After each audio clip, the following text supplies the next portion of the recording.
One of the biggest battles I faced in life was going to public school. Now, being born with arthrogryposis, I didn't know much about it. As a kid, I didn't know anything. My parents were the only ones who did all the research on it. And my mom said the only important information that we need to know about arthrogryposis is that you can have a normal lifespan. She said everything else just limits you on what your abilities are going to be. Normal lifespan, David, you're good to go. So as a child, they found this rehabilitation center called Sewell Rehabilitation Center in Denver, Colorado. And this place, they thought outside the box. They didn't really go by a normal handbook of how to rehabilitate or how to give you therapy, physical therapy.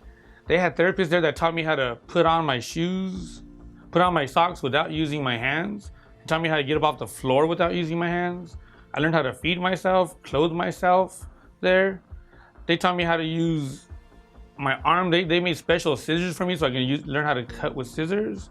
They were this place that just thought outside the box. And it was amazing to go there. And I went there until I was 5 years old, and I had to go to public school because it was ready for kindergarten.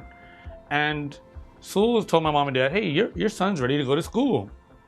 My mom was like, I'm ready, you're ready, David, let's just go sign you up. As we went to sign up for a public school, the principal said no. My mom was like, no, all the paperwork says he's ready to go. We went to Sewell said he was ready, independent therapist said he was ready, and my parents said he's ready to go. But the principal is very firm in his stance. He would say, David is not truly an independent person. David cannot button his pants, David cannot tie his own shoes, and David cannot open a milk carton. Therefore, he is not a fully independent person. Now, I get those things, but I wore Velcro shoes. I didn't like milk anyway, and I wore sweatpants. But the principal was firm. He didn't change his mind. A battle ensued with my mom. We got some child advocates. Now, I still was allowed to attend public school, but I wasn't allowed to attend the one that was 3 blocks from my house. I had to attend a school that was 3 miles from my house. So I had to miss the whole part of my mom walking me to school every day, or my mom picking me up walking after school. And I had to take a bus 3 miles down the road, which was horrible on cold winter days in the Denver, Colorado winters. But it was a battle that my mom said, we gotta follow this path and we gotta battle. After 3 years, she finally got the principal removed.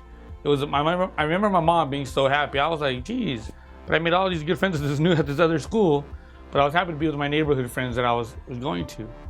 Now 18 years later, I was graduating from Arizona State University with a teaching degree. I was excited. I was like, man, this is the best thing in the world.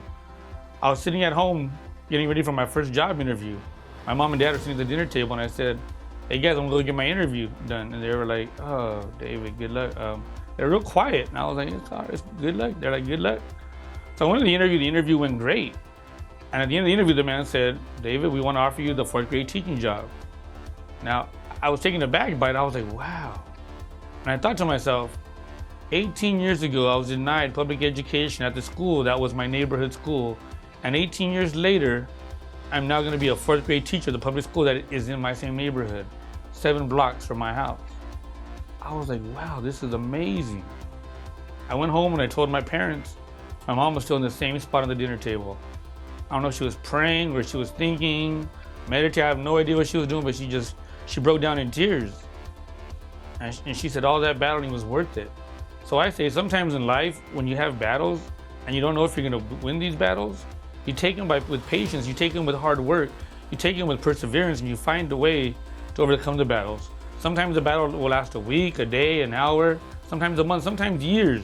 But everything in life, you can overcome any battle that you face.